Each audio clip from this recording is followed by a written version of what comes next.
В Чеченском государственном педагогическом университете состоялась Всероссийская научно-практическая конференция «Формирование российской гражданской идентичности как важнейший приоритет государственной образовательной политики России». На мероприятии, приуроченное ко Дню России, съехались десятки педагогов-специалистов и видных научных деятелей со всей страны.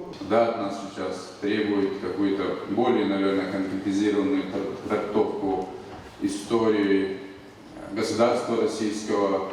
Но раз мы начали это делать, это уже хорошо. Мы придем от той толерантности друг к другу, которую мы слышали многие десятилетия, к настоящему уважению, взаимопониманию, конечно же, в первую очередь через преподавателей и, конечно, через наших замечательных детей. Здесь обсудили проблемы формирования среди детей и молодежи понятия гражданской идентичности, а также необходимость разработки и введения в образовательных учреждениях дисциплины формирования российской гражданской идентичности и другие темы.